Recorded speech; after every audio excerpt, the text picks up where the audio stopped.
Mr. President, Mr. Secretary General, distinguished heads of state and government, I congratulate Mr. Abdullah Shahid on his election as the President of 76th session of the United Nations General Assembly and wish him every success in fulfilling his duties.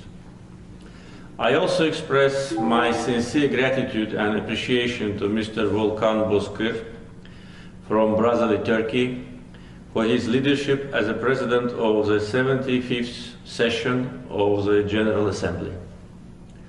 The COVID-19 pandemic continues posing serious challenges for the whole world. From the very beginning, our government has been taking robust and practical measures to protect the population and to minimize negative impact of the pandemic. Azerbaijan has launched immunization campaign since mid-January this year. Vaccine doses used per 100 people makes more than 80%. The socio-economic stimulus package, worth almost $2.7 billion, has been released to support COVID-affected people and business. As a result of well-planned measures, the situation with pandemic has been kept under control, and the quarantine regime has been gradually eased in our country. Azerbaijan's extensive efforts against the pandemic have been internationally recognized. In 2020, the World Health Organization hailed Azerbaijan as an exemplary country in fighting the pandemic. Azerbaijan carried out all these activities with its own financial resources. We have also made voluntary financial contributions to the World Health Organization in the amount of $10 million and provided financial and humanitarian assistance to more than 30 countries to support their fight against the coronavirus. Furthermore, we have provided more than 150,000 vaccine doses to 4 countries free of charge. Azerbaijan is advocating for a stronger global solidarity to overcome the pandemic. In this capacity, as a chair of non-aligned movement, Azerbaijan has put forward a number of global initiatives. In May 2020, Azerbaijan held summit-level meeting of the non-aligned movement's contact group in response to COVID-19. During the summit, I suggested, on behalf of the non-aligned movement, the convening of the special session of the United Nations General Assembly in response to coronavirus at the level of heads of state and government. This initiative was supported by more than 150 UN member states, and the special session took place on 3rd-4th December 2020. I express my gratitude to the Secretary General, Mr. Antonio Guterres, and all states supporting our initiatives. On numerous occasions, Azerbaijan has publicly expressed its discontent with stockpiling of vaccines by some wealthy countries. We reiterate our dismay on the persistent vaccine nationalism and deepening inequality in access to vaccines between developing and developed countries. Such actions prevent developing countries from protecting their populations. According to international reports, so far, more than 75% of the world's vaccine doses have been purchased by 10 wealthy countries, while vaccine coverage of low-income countries is less than 2%. To call international attention to this challenge, Azerbaijan, on behalf of the non-aligned movement, initiated a resolution on ensuring equitable and universal access for all countries to vaccines in the UN Human Rights Council, which was unanimously adopted this March. Azerbaijan plans to initiate a resolution at the UN General Assembly on the same topic during this session. We believe that there is a need to take strong, cohesive and targeted global actions to recover better from COVID-19. In this regard, we suggest establishing a UN high-level panel on global recovery from the COVID-19, which could prepare recommendations on global measures for post-pandemic period. This year marks 60th anniversary of the establishment of the non-aligned movement. With a unanimous decision of 120 NAM member states, Azerbaijan undertook the responsibility to chair the movement for 3 years at its 18th summit of the heads of state and government held in Baku in October 2019. Azerbaijan is strongly advocating for upholding international justice, norms of international law, and defending legitimate interests of member states of the movement. This year, the member states of the movement unanimously decided to extend Azerbaijan's chairmanship for 1 more year until late 2023. It is a sign of recognition and appreciation of Azerbaijan's successful and effective steering of the movement in this challenging time for the whole world. The implementation of Sustainable Development Goals is one of particular importance for Azerbaijan.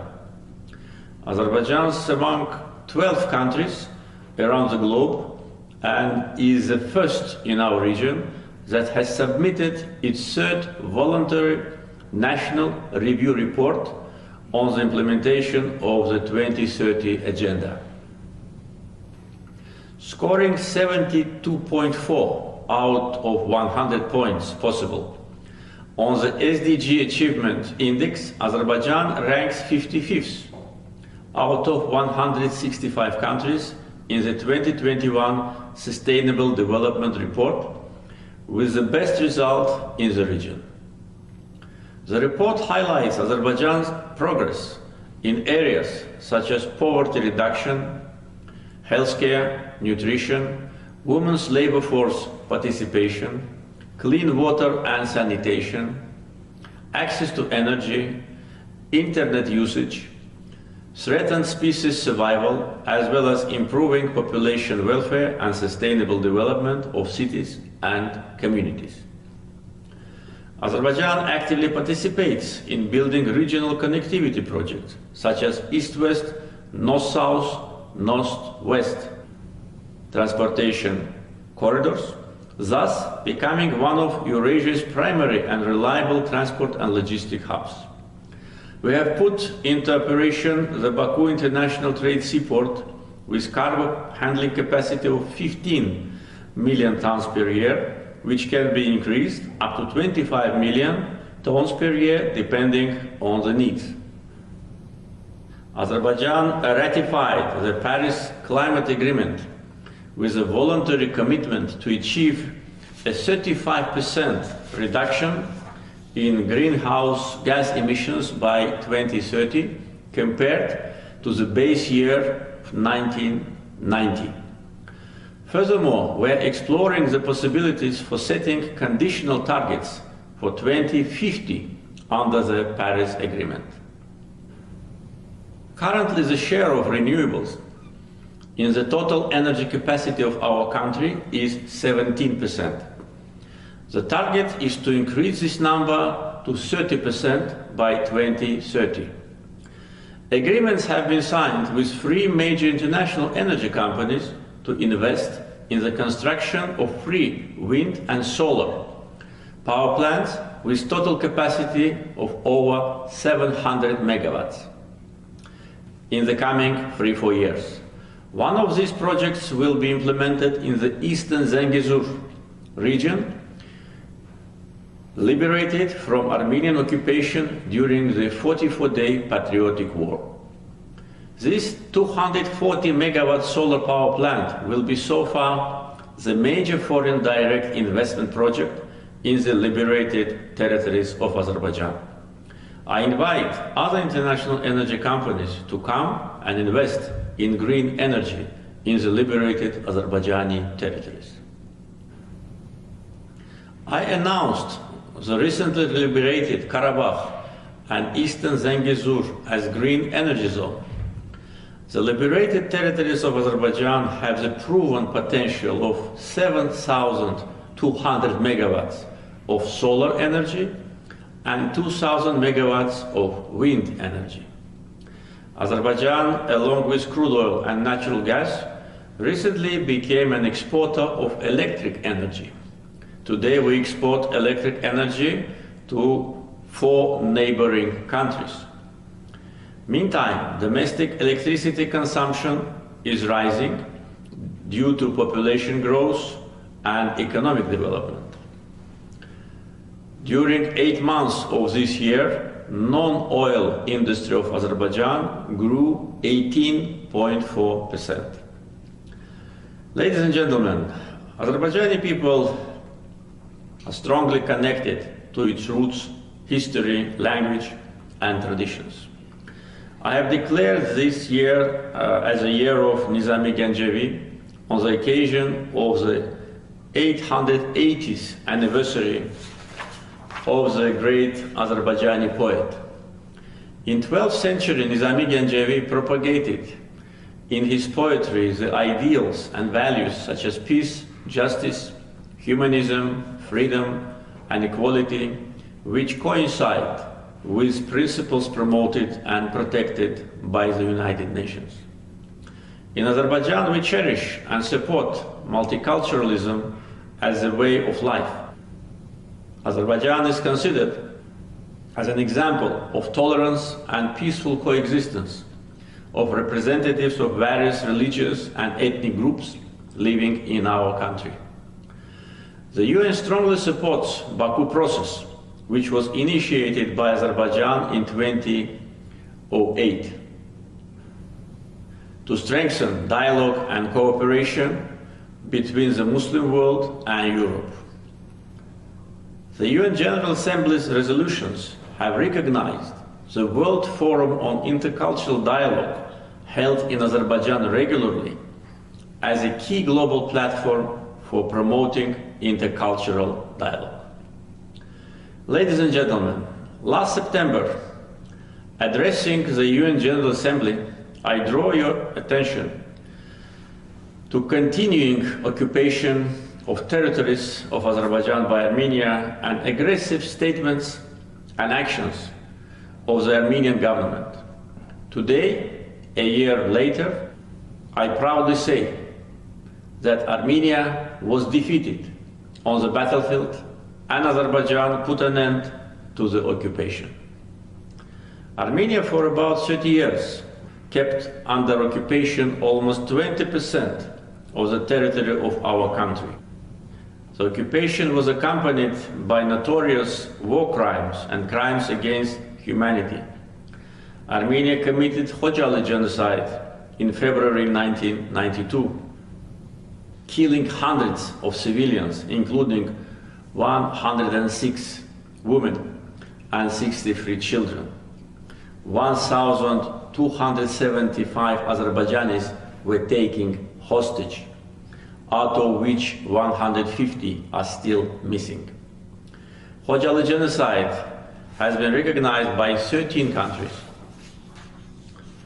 Ethnic cleansing carried out by Armenia resulted in more than 1 million Azerbaijanis becoming refugees and internally displaced persons. The UN Security Council adopted 4 resolutions in 1993, demanding immediate, complete, and unconditional withdrawal of armed forces of Armenia from Azerbaijan's occupied territories. However, these and all other similar decisions adopted by relevant international organizations, including the UN General Assembly, Organization of Islamic Cooperation, Non-Aligned Movement, OSCE, Parliamentary Assembly of the Council of Europe, and European Parliament were ignored by Armenia. While some resolutions of the Security Council are implemented within days, in our case, they remained unfulfilled for 27 years. which is a clear manifestation of double standards. There is a need to join efforts to elaborate mechanism of implementation of the UN Security Council resolutions in order to avoid selective approach. The OSCE Minsk Group was established in 1992 with the aim to find resolution to the conflict between Armenia and Azerbaijan. It could be possible for the OSCE Minsk Group co-chairs to accomplish their task if they would take resolute actions for compelling Armenia to end its military aggression against Azerbaijan. Throughout the conflict, Armenia, with its attitude and actions, demonstrated that its sole aim was to maintain the status quo and consolidate the occupation. On many occasions, I raised the necessity of imposing sanctions on Armenia. Regretfully, there was no international sanctions imposed on Armenia to enforce the implementation of the UN Security Council resolutions. In 2018, the Kocharyan-Sarkisyan regime of war criminals was overthrown in Armenia. We had some hopes that the new government of Armenia would seriously engage in negotiations. We were ready to reciprocate any positive signal coming from Armenia. In 2018-2019, it was one of the most calmest periods in former line of contact. However, the regime replacement in Armenia was not followed by real changes on the ground, in spite of Azerbaijan's positive actions. The new government of Armenia also opted for the continuation of occupation instead of peaceful neighborhood with Azerbaijan. During the last 2 years of the conflict, Armenia deliberately destroyed the negotiation process. The government of Armenia made a number of provocative statements and actions, like saying Karabakh is Armenia, and period, and not an inch of occupied land back. The then Defense Minister of Armenia openly threatened Azerbaijan with new aggression and occupation of new territories.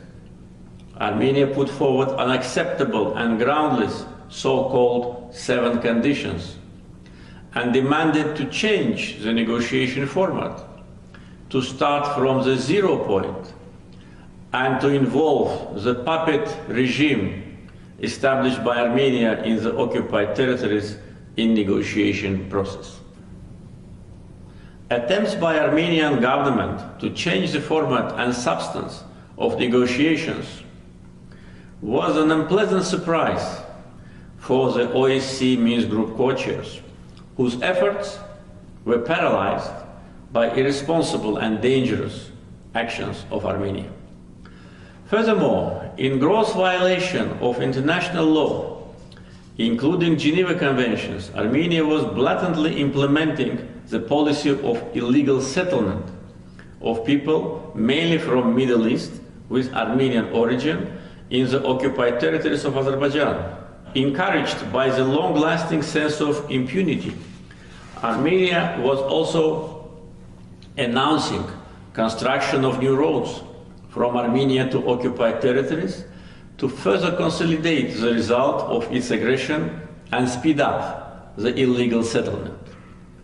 In July 2020, Armenia perpetrated military provocation along the state border with Azerbaijan. As a result of the artillery strike inflicted on Azerbaijan's Tovuz district, 13 military servicemen and civilians were killed. Later in August last year, Armenia sabotage group attempted to penetrate through the formal line of contact to commit terror acts against Azerbaijani military servicemen and civilians, but it was successfully neutralized.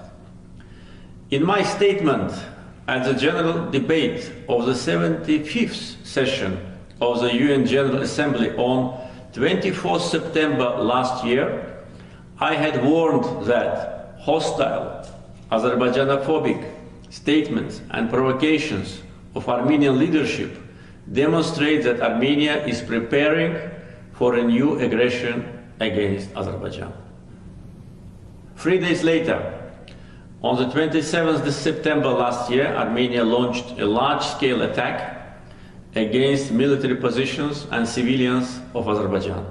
In response, Azerbaijan, using its inherent right of self-defense as enshrined in the Article 51 of the UN Charter, started a counter-attack on its own territories against Armenia. During 44 days, armed forces of Armenia heavily shelled cities situated along the front line, namely Agdam, Ağcabedi, Beylagan, Tashkesan, Füzuli, Goranboy, Terter.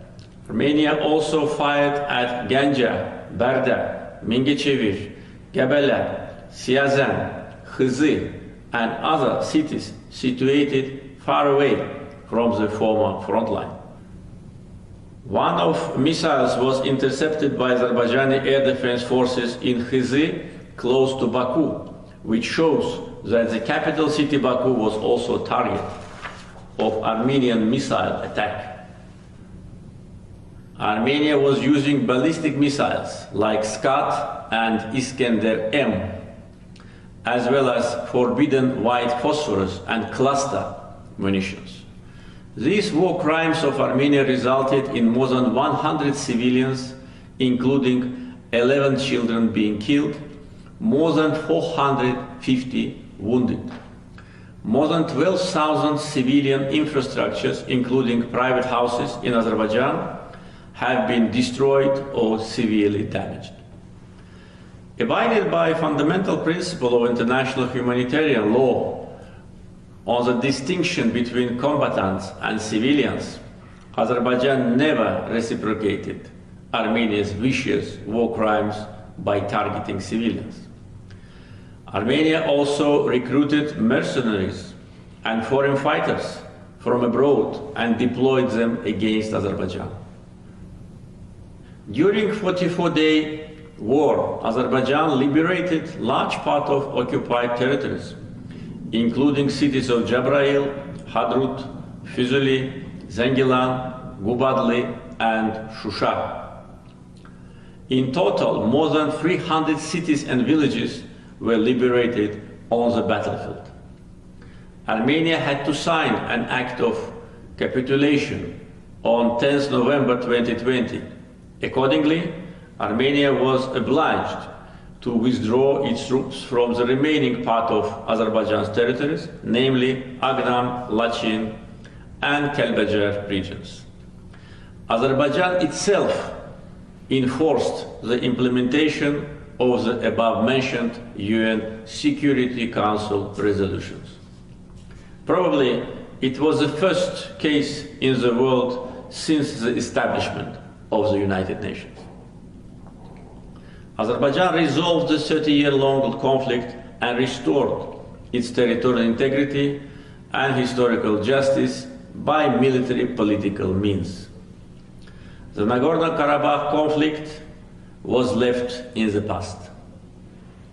There is no administrative territorial unit called Nagorno-Karabakh in Azerbaijan. We have created Karabakh and Eastern Zengezur economic zones by the presidential decree signed on 7th July this year. Using this occasion, I would like to call on all the UN member states and the UN Secretariat to avoid using legally non-existing, politically biased and manipulative names while referring to our territories. The building of multi-layered defense lines and fortifications with long trenches, tunnels and bunkers by Armenia for years in the formerly occupied territories of Azerbaijan proves that Armenia did not intend to return those territories by any means. During almost 30-year-long occupation, Armenia has deliberately destroyed cities and villages, looted and plundered all cultural and religious sites of Azerbaijan, turning them into the textbook example of urbicide and culturicide. After the Second World War, probably annihilation of cities in such a magnitude has not happened anywhere else in the world. 9 Azerbaijani cities and hundreds of villages have been barbarically wiped out by Armenia.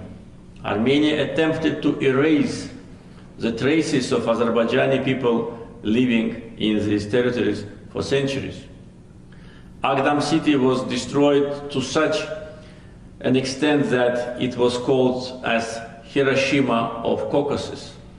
After the liberation, our army could not find a single building in Fizuli city to raise the Azerbaijani flag.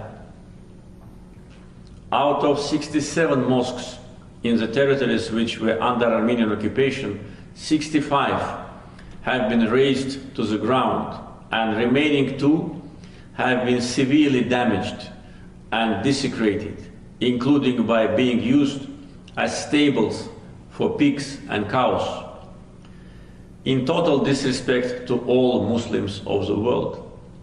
Even the graveyards were desecrated, destroyed, and looted. During visits to liberated territories, foreign diplomats, representatives of international organizations, and international journalists have witnessed the barbarism committed by Armenia. The facts of the full destruction of cities and villages, including the cultural and religious heritage sites of Azerbaijani people, has been widely documented and broadcasted by international media and independent experts. Each delegation in the United Nations has been provided with an illustrative book which contains brief information and photos of our towns and villages before and after the occupation. It reflects the total destruction of religious and historic monuments of Azerbaijan. Armenia has committed severe ecocide in the formerly occupied territories of Azerbaijan. 60,000 hectares of our forests have been destroyed, cut down, and taken away. Soil and rivers have been polluted and contaminated. Armenia used water reserves to create an artificial environmental crisis. On the formerly occupied territories, in 2016, the Parliamentary Assembly of the Council of Europe adopted a resolution entitled "Inhabitants of frontier regions of Azerbaijan are deliberately deprived of water," demanding the Armenian authorities to cease using water reservoirs as tools of political influence or an instrument of pressure. This resolution was totally ignored by Armenia, which continued to use the Sarsang water reservoir as a tool of humanitarian and environmental terrorism. Armenia was intentionally opening the floodgates during the winter months to cause flooding in the surrounding areas and closing them in summer to deprive people and farms from water in the former frontline region. Armenia has been severely polluting transboundary river called Okhtuchay, causing irreversible degradation of ecosystem of the area along the river in Azerbaijan. Regrettably, some foreign companies are also participating in this environmental crime. Armenia illegally exploited natural resources, including gold and other precious metals and minerals of the formerly occupied lands, and exported it to the international markets. Based on solid facts, we have identified companies from different countries illegally exploiting Azerbaijan's natural resources and conducting other illegal activities, in the formerly occupied territories. We have already started taking legal actions against those companies. They will be held accountable for illegally exploiting our natural resources in the formerly occupied lands. We have around 4,000 citizens registered as missing persons from the First Karabakh War. Armenia must provide us with information about their fate. We have solid proofs that almost all of them have been tortured and killed and buried in mass graves by Armenian military in violation of international humanitarian law. In April 2021, remains of 12 civilians killed by Armenian war criminals have been identified in liberated Bashlibel village of Kalbajar district in a mass grave. Armenia must bear state responsibility for military aggression and other grave crimes committed against Azerbaijan under international law and Charter of the United Nations.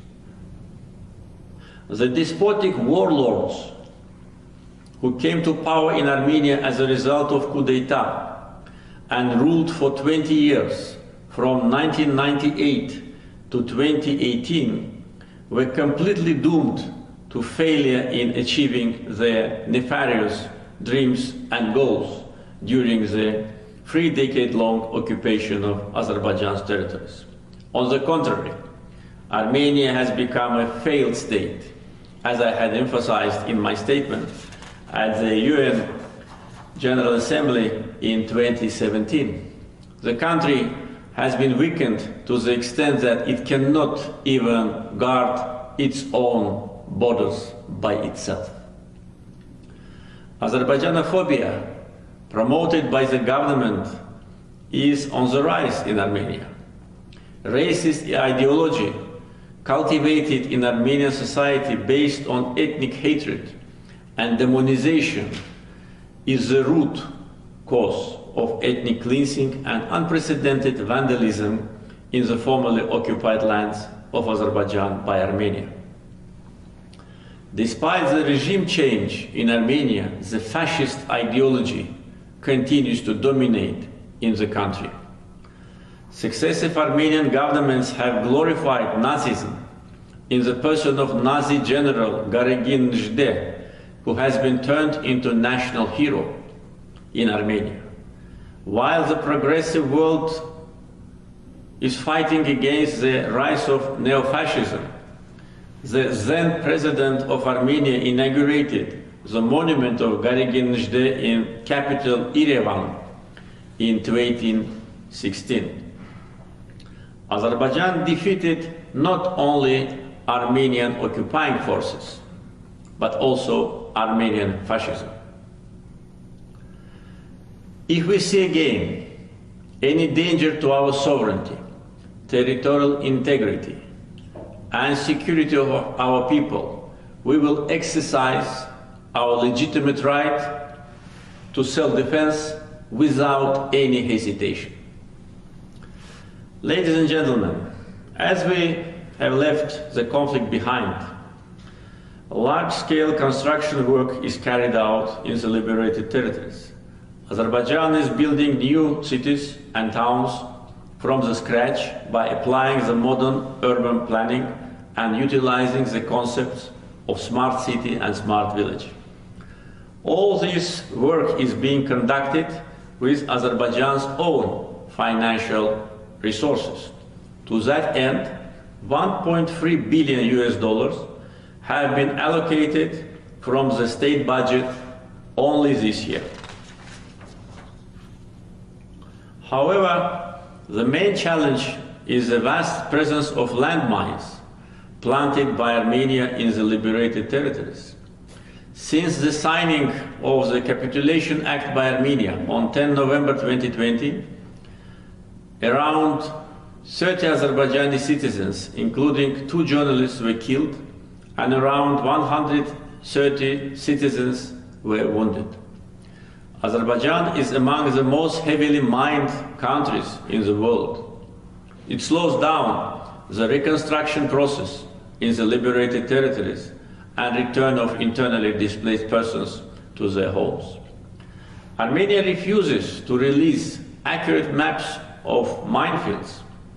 The accuracy level of the maps for 3 regions which Armenia had to provide is only 25%. The international community must force Armenia to provide us with accurate mine maps of all liberated territories. As the conflict is over, Azerbaijan has already announced its readiness to embark upon the border delimitation and demarcation between Azerbaijan and Armenia, and to start negotiations on peace agreement with Armenia based on mutual recognition of sovereignty and territorial integrity of each other. Such an agreement would turn our region into the region of peace and cooperation. However, we have not yet seen any positive reaction from Armenia regarding our proposal. One of the areas that can serve as cause of peace and cooperation is transportation projects.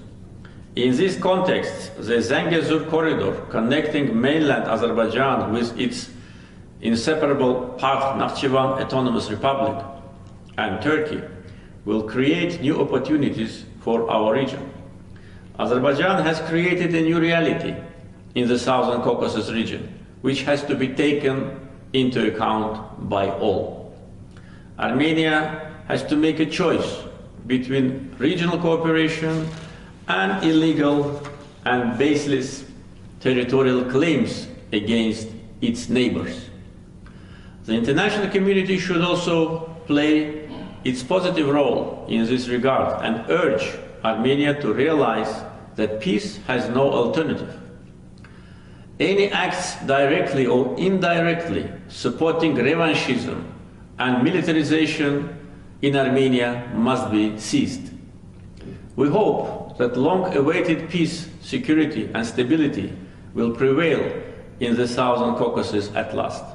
Azerbaijan will continue its consistent efforts to contribute and to strengthen regional peace and development. Thank you.